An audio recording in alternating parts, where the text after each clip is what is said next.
My name is Harper Grace Walker. I'm 30 years old, and I spent my entire childhood trying to be good enough just to be seen by my parents, even once.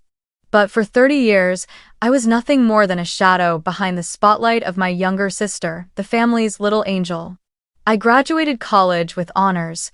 No one came. I carried debt, built my career from nothing. No one checked in. But then, when my father was dying, they called my name only to ask me to take care of Elisa, the one they had chosen over me for their entire lives. No apology. No moment of reflection. Just one final command, as if I hadn't been hurt at all. And for the first time in my life, I chose silence. But it wasn't surrender. It was the only way I could return everything they'd done with one sentence. I don't need to be chosen to succeed. Alu. If you've ever been called too sensitive, difficult, not good enough, tell me where you're watching this from. Because you're not alone. My story might be yours too. And today, I'm telling it all. I don't remember exactly when I first felt invisible. I just remember that, from a very early age, I learned how to pour my own milk, clean up my dishes, and do my homework without being told. My mom used to say, "We never have to worry about Harper, she's so responsible." It sounded like a compliment until I realized it was an excuse to stop paying attention to me. Elisa, on the other hand, was different. My little sister had soft curls like silk, eyes that always sparkled with tears, and a smile that could melt the whole house. Every time Elisa pouted, every eye turned to her.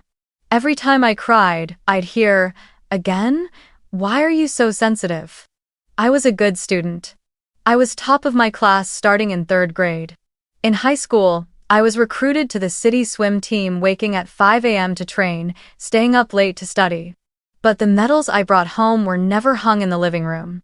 Meanwhile, a single photo of Elisa in a dance dress, spinning during rehearsal, was blown up, framed, and hung right next to the dining table.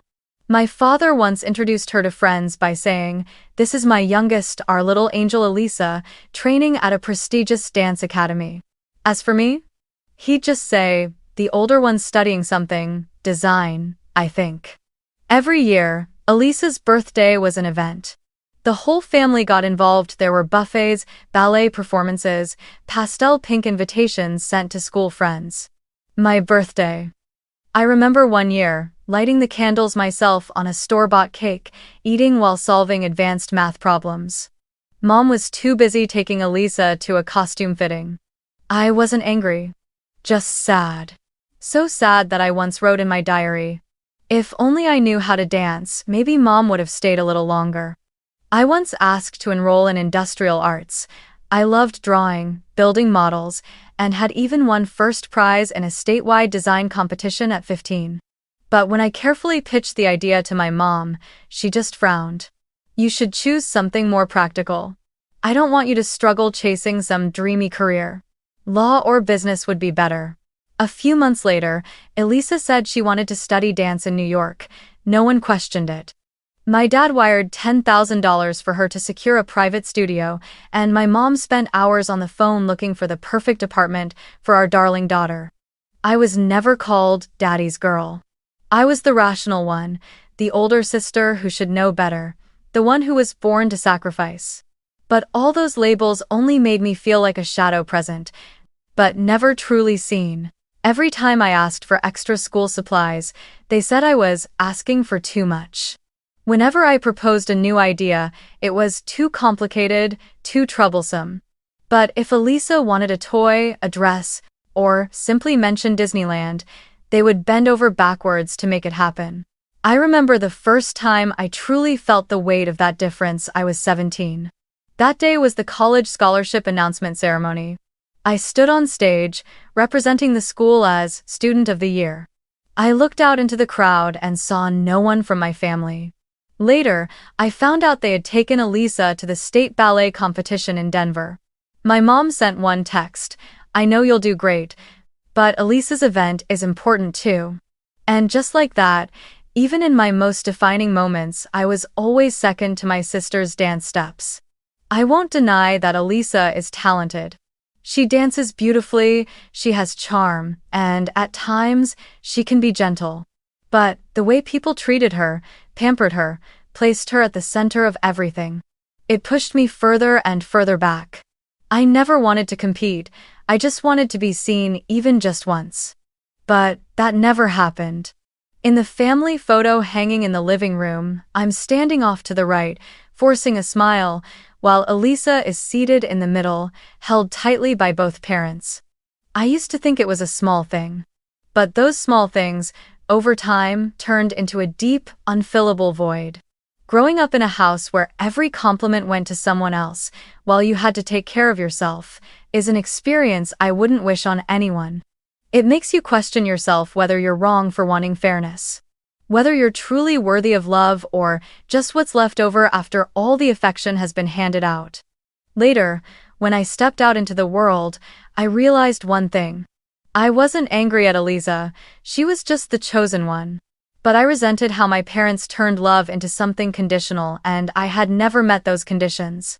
I didn't want pity, but I also didn't want to be the one forgotten. That's why I left to chase my own dream. No goodbyes, no letter left behind. I simply disappeared the same way they had quietly written me out of the family story. I walked into 4 years of college trying to prove I was worthy not to the world, but to the very people who once called me daughter. I studied day and night, worked part-time at the library, then at a small coffee shop down the street. There were nights when I delivered pizzas while listening to lectures through earbuds, nights when I cried while typing essays in my damp dorm room. I didn't go on spring break, didn't party, didn't buy new shoes.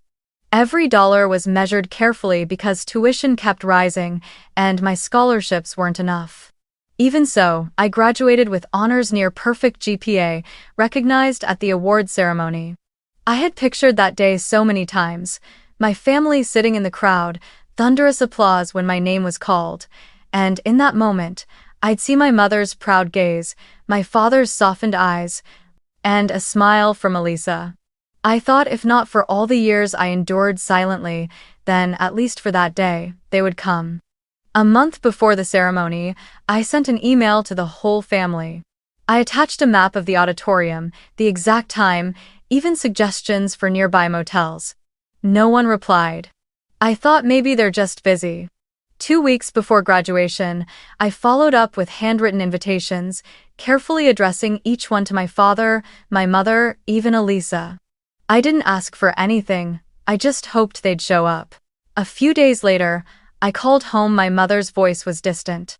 I'll have to check the schedule, can't promise anything. Then she hung up. Still, I held on to hope. I naively believed that maybe, just maybe, they'd come through at the last minute. Graduation day arrived. The sun was golden and warm. I wore a black gown, square cap, and stepped up the stage slowly amid applause echoing across the hall.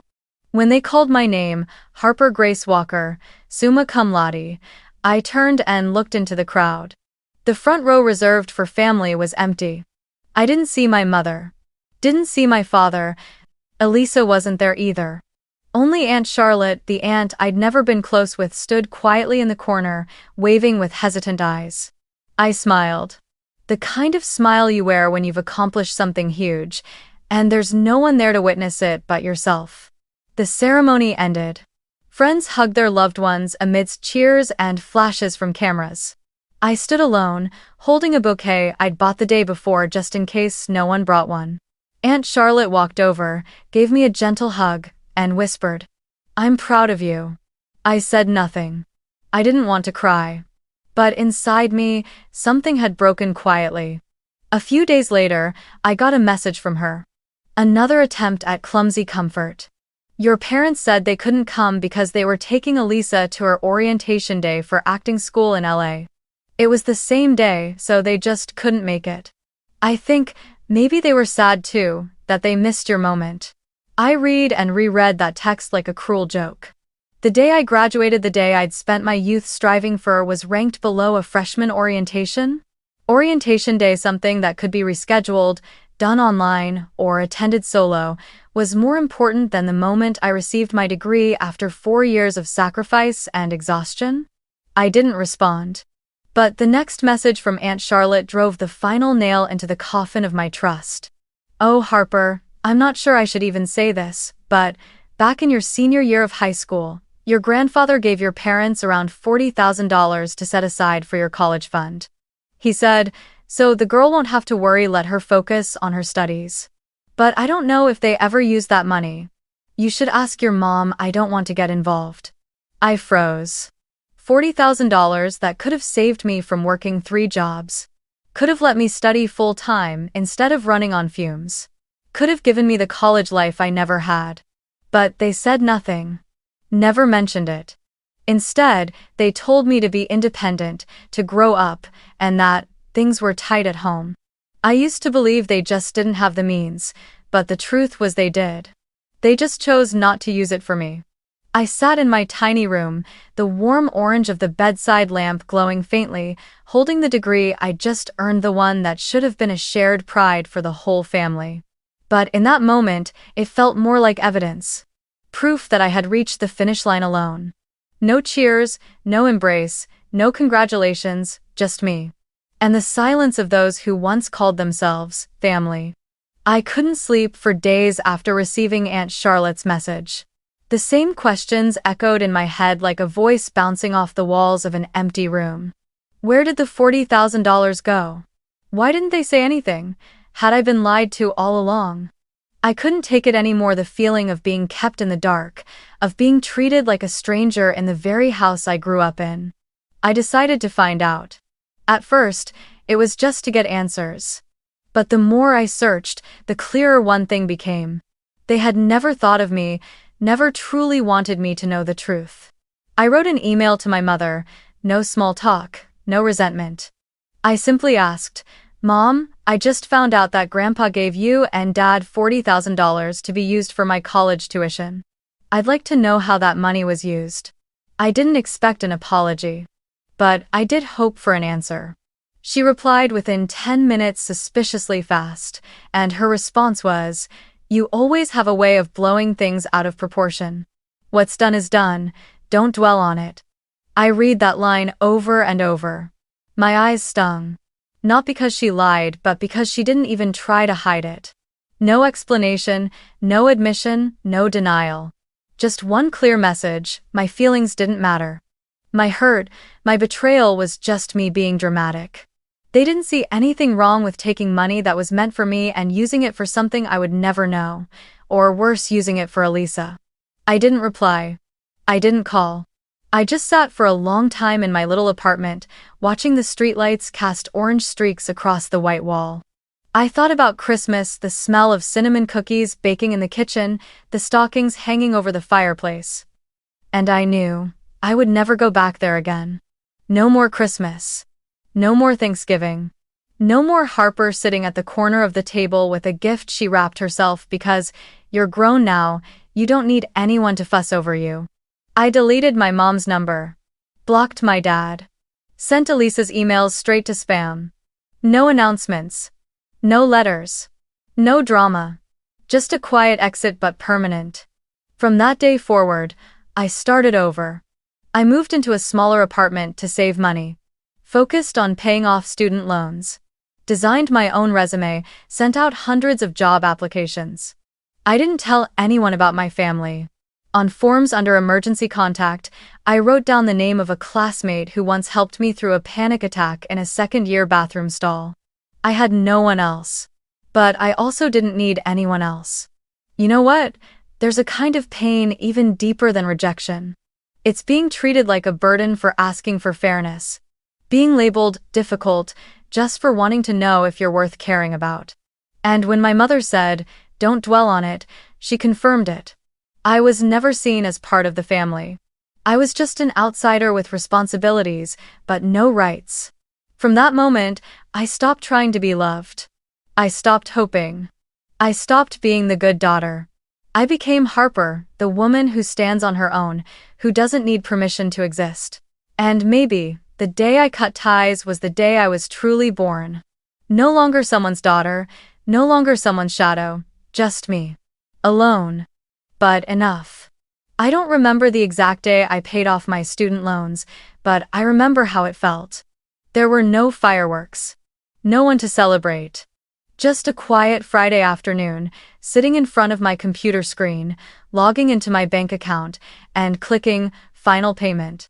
My balance dropped to nearly zero. But I felt lighter, as if I had just taken off an invisible shackle that had been weighing on my shoulders for years. I leaned back in my chair, closed my eyes, and whispered to myself, I did it. On my own. Without a single cent from anyone in the family that had abandoned me. In the years that followed, I threw myself into work like I had nothing left to lose.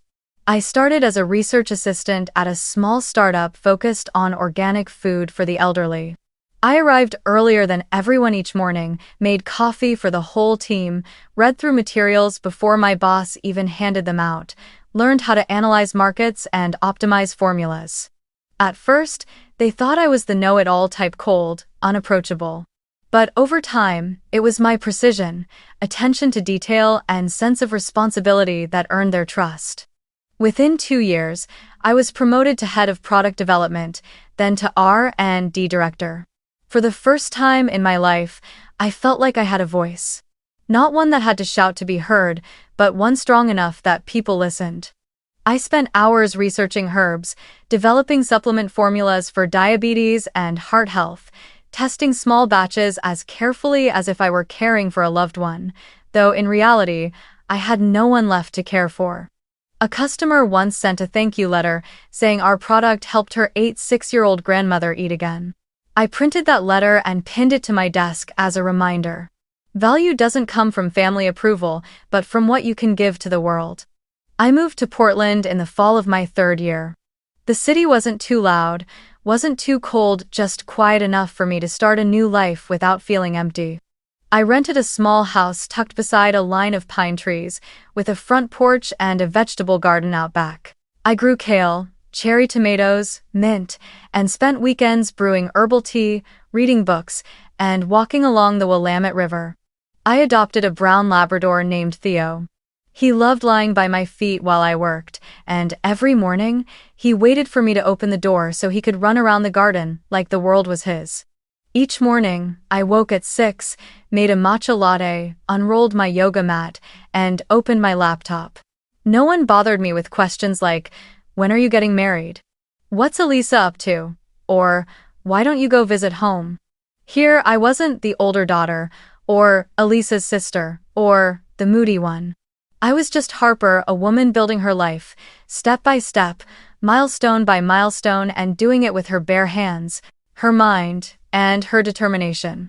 I started writing my first startup plan on a winter night.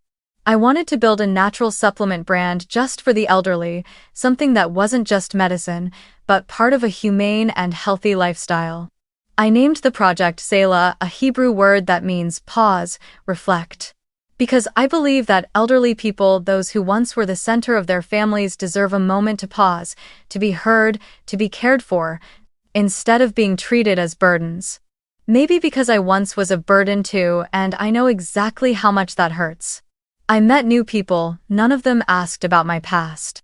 An elderly neighbor named Margaret would often bring me apple pie every weekend.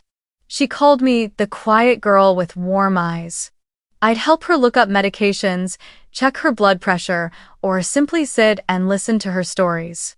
One day, she told me, "You're a rare kind of person, not talkative, but deep." I didn't know if she was right. All I knew was that in that silence, I had found something I'd always lacked, a life that didn't need to be proven. I also started journaling again for the first time in years. Not to vent, but to document the journey of someone who had once been considered invisible but never stopped fighting to be present. The old wooden-scented pages, slanted handwriting, and messy crossouts became proof of a former Harper who had once been in pain and a new Harper who was slowly healing, step by step. I no longer spoke to my family. I didn't call on Thanksgiving, didn't send Christmas cards, didn't follow anyone on social media. Not because I hated them, but because I chose peace. Every time my phone buzzed and it wasn't my mother's or Elisa's name, I exhaled with relief. No more surprise calls filled with blame. No more midnight texts asking for money or reminding me of my duty.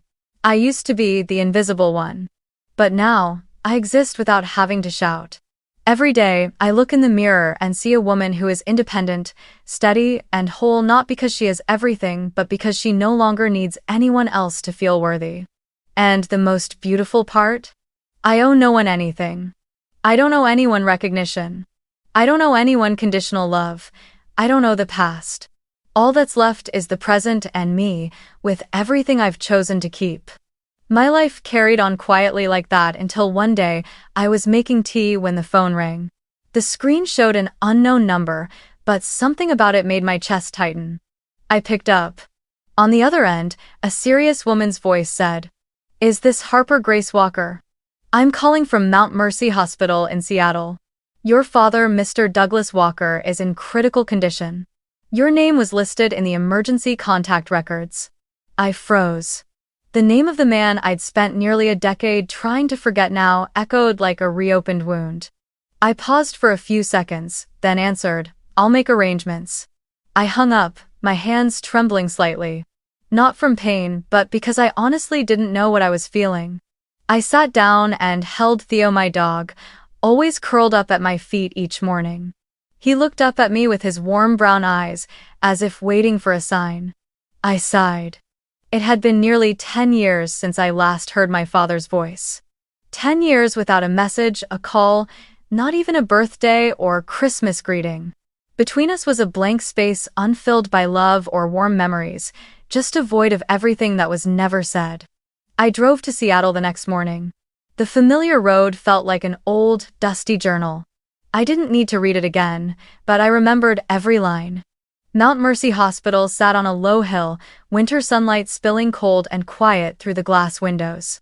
I walked into the main lobby with a strange feeling as if I were borrowing someone else's memories. The woman at the reception desk pointed toward the ICU, her eyes studying me like she was trying to decide whether I was really family. I simply nodded. There was nothing left to say. Room 315. The door was slightly ajar. I pushed it gently. The sharp scent of antiseptic hit me immediately. My father lay there, frail, his face sunken as if time had drained every ounce of strength that once lived in him. Beside the bed, Elisa sat with her face buried in her hands, shoulders trembling softly.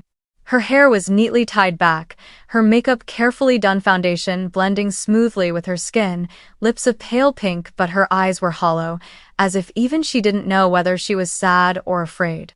I stepped in. The soft sound of my shoes on the floor didn't stir anyone. Elisa looked up. Her eyes met mine like a needle, startled, guilty, and with something that looked almost like hope. But I didn't respond. I just stood there, like a guest who had arrived far too late. My father turned his head toward me. He recognized me instantly, even though his eyes were clouded from illness and medication. He lifted his hand weakly, motioning for me to come closer. I stepped forward, stood beside the bed, and looked down at the face that had once been my blueprint, the same face that hadn't turned to look when I stood alone at my graduation. He tried to speak, his voice raspy like wind scraping against stone. "Harper, you're the most successful one in the family." I said nothing. He went on. "Can you give Elisa a job, a direction? Do it so I can go in peace." I heard every word. They dropped into my ears like tiny needles, piercing the armor I thought I had built around myself. So, after everything, I was still being summoned, not for me, but for my sister. For their little angel. For the one they had chosen to love. I looked at him. Then at Elisa. Then out the window where the pale light spilled across the hospital corridor. Outside, a few children were playing, their laughter drifting in from what felt like another world. I wanted to ask, why? Why did you never once call to ask how I was doing? Why did the $40,000 meant for me disappear without a word? Why do you think I could drop everything, my career, my dreams, my life, just to help your daughter find her path? But I asked nothing. I simply said, "You should rest now." Then I turned and walked out. Elisa chased after me. She grabbed my hand in the hallway, her voice pleading. "Please, he doesn't have much time left. You can't turn your back now." I gently pulled my hand away. No anger. No accusation. I just said, "You have no idea what I had to do to get here. And you have no idea what I endured every time Mom and Dad chose you, again and again." Elisa said nothing. She didn't cry, but I saw her lips trembling. Maybe it was from the cold, or maybe she finally realized this time I wasn't coming back. I didn't go home that night.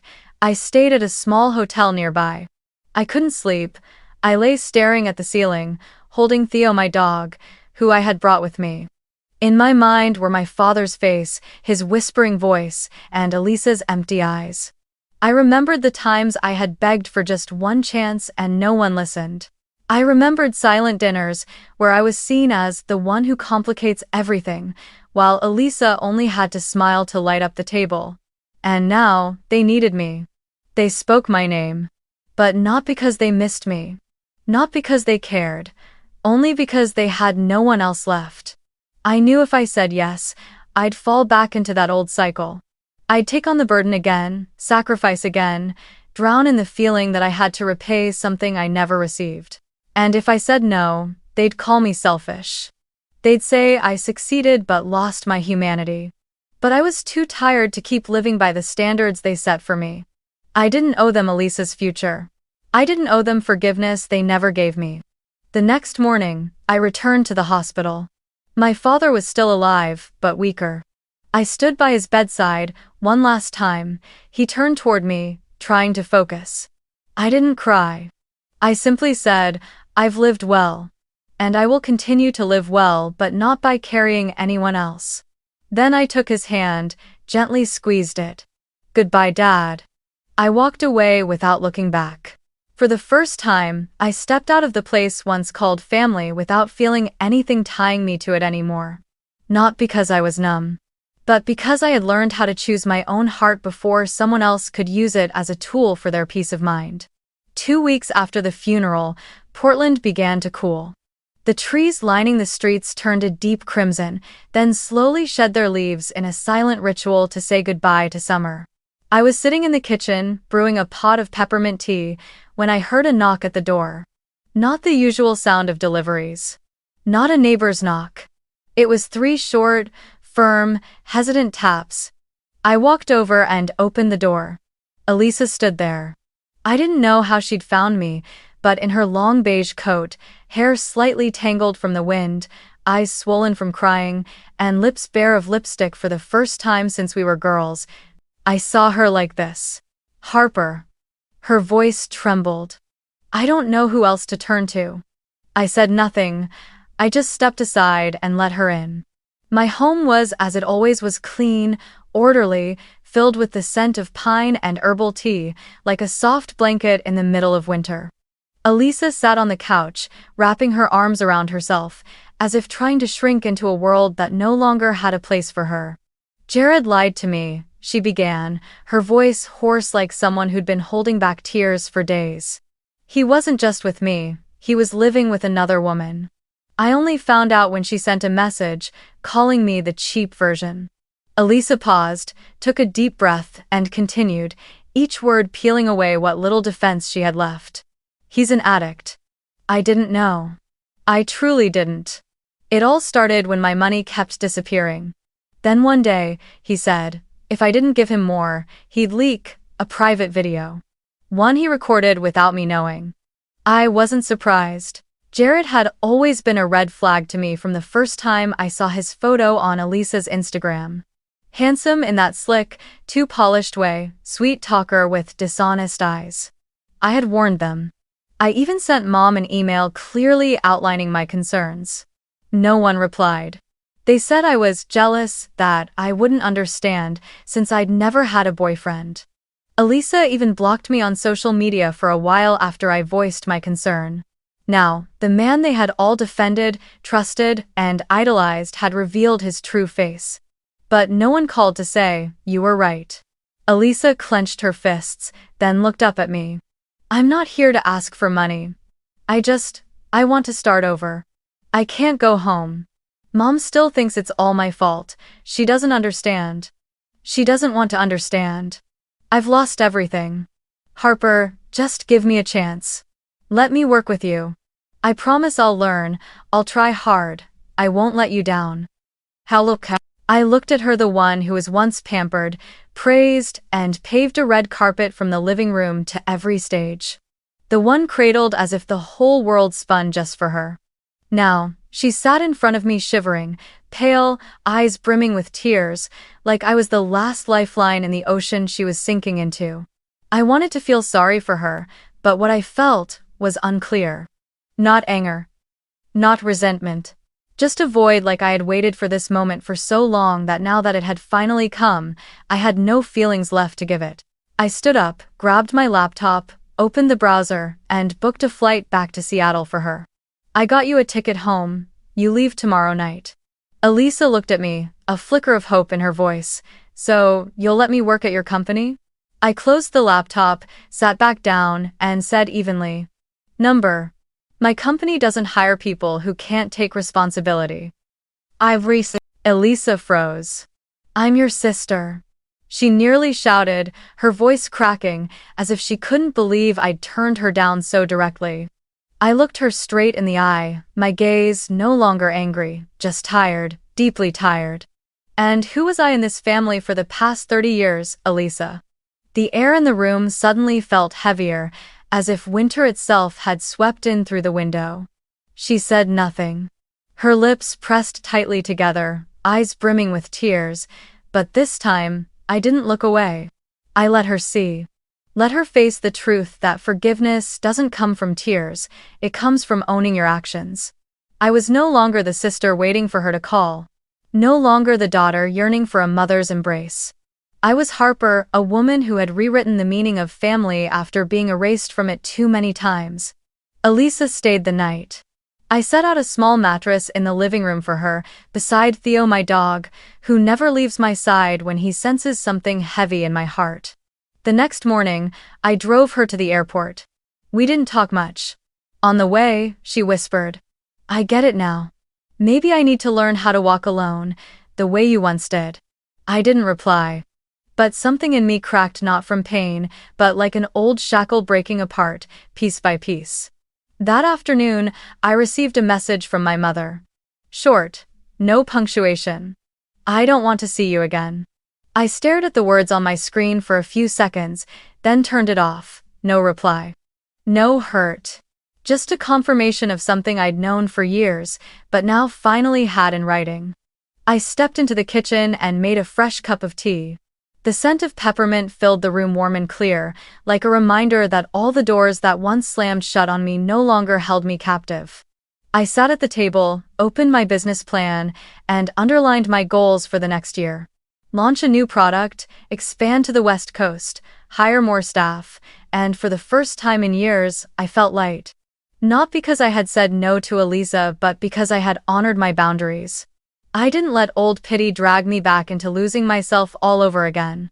Outside the window, the sunset cast long shadows across the stone steps of my porch. Another day was ending. But this time, I didn't feel drained or hollow. I felt at peace. A quiet kind of completeness, one that didn't need recognition. Didn't need applause. Because for the first time, I knew I had done the right thing. Right by my heart, right by the woman I had fought so hard to become. I stood up, walked to the bookshelf, and opened the bottom drawer where I kept the things that mattered most. Inside, between business files, a few handwritten notebooks, and an old fountain pen, was the graduation photo I had tucked away long ago. I pulled it out, wiped the thin layer of dust, and looked into my own eyes in the picture. The girl standing on stage with her diploma, rows of empty seats behind her. No claps, no photos. Just her standing alone, tall and proud. I found a frame and hung the photo on the wall across from my desk. Beneath it, I placed a simple wooden chair. Empty. Still empty, like it was that day. But this time, it didn't hurt. This time, it wasn't absence that filled the room, but the full presence of the woman who had stood there, even when no one stood beside her. I returned to my desk. The laptop was still open, the email still unread. I clicked into my inbox and there it was, the subject line read, "Congratulations, You've been nominated for Forbes 30. Under 30. Public Health. I opened it. The details were clear, specific, and the name was mine. Harper Grace Walker. It was the company I had built. The product I had developed. The community I had served, day in and day out. No referrals, no backing. Just one woman who had been erased from the family picture and chose to paint a new world of her own. I leaned back in my chair. The room went quiet. I didn't play music. I didn't call anyone. I didn't post it online. I just sat there, watching the last light of autumn fade from the sky, and whispered like an affirmation. You don't need to be chosen to succeed. You just need to choose yourself not to disappear. There are dreams that were once laughed at. Promises that were once forgotten. Children who grow up in seemingly complete families, yet the thing they lack the most is love. And if one day you realize you've always been the extra in every family photo, remember this: you are not their mistake. You are living proof of something they didn't have the courage to face. I pulled out an old sticky note from my drawer, the ink faded with time. Pay off student loans, buy first house, be seen for who I am. I underlined the last one, done, not for anyone else, but because I chose myself from the day they didn't. The house was quiet. The tea had gone cold. Theo curled up near the fireplace, breathing softly. I got up, poured myself a fresh glass of water, and returned to my seat, continuing to sketch out the growth plan for Selah, a brand built around the meaning of pause to heal. Maybe no one had ever paused for me, but I would build a place where those who were abandoned could stop and be seen. Because I had learned one truth. Your worth doesn't come from who chooses you. It comes from the moment you are brave enough to choose yourself and never ask for permission to exist. If you've ever been called selfish, a disappointment, a liability, simply for speaking your truth, for refusing to carry responsibilities that were unfairly placed on you, for setting boundaries, then I want you to hear this. You are not wrong. You were never wrong. What was wrong was how they treated you, like you only had value when you were quiet, obedient, and compliant.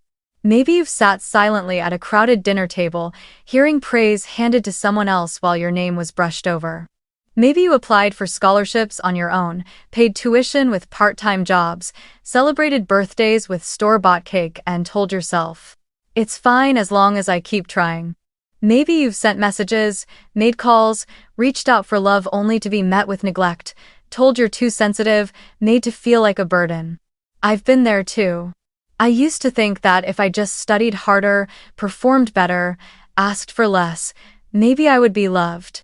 But what I needed wasn't to be chosen. It was to dare to choose myself, even if others turned away, even if no applause came, even if the world told me to stay in my place. You don't need to scream to be seen. You don't have to drain yourself to hold on to a space in someone's heart. Because sometimes, that space never existed. And you know what the cruelest thing is? When you give your whole heart trying to preserve a family only to realize they only wanted your wallet, your achievements, your obedience, but the real you, your soul, they never truly listened to. But it's from those very cracks that you learn how to heal. You learn how to rise. How to walk away without making noise, without harboring hate. Just quiet enough to step out of the mold they tried to place you in, and strong enough to rebuild a life on your own terms. If you're somewhere along that journey, I see you. Whether you're the college girl working 3 jobs just to afford tuition, the young man called ungrateful by his family for daring to speak the truth, or the woman who just shut the door on her past after one final goodbye text, I want you to know. You are not alone. You are not selfish for setting boundaries. You are not heartless for choosing to walk away. You are not ungrateful for refusing to repay a debt that was never yours to begin with. You are simply learning how to grow honestly and in the healthiest way by being true to yourself. And if anyone has ever made you feel like you're a mistake, a letdown, or never enough, look in the mirror and say softly, I am enough. I am worthy. I don't need to be chosen to succeed. That's not just an empty affirmation, it's the truth. And that truth no one can ever take from you. Comment below, tell me where you're watching this story from. So I know you're here. So you remember that you don't need someone to show up to save you, don't need anyone to validate your existence. You only need yourself. And that is more than enough.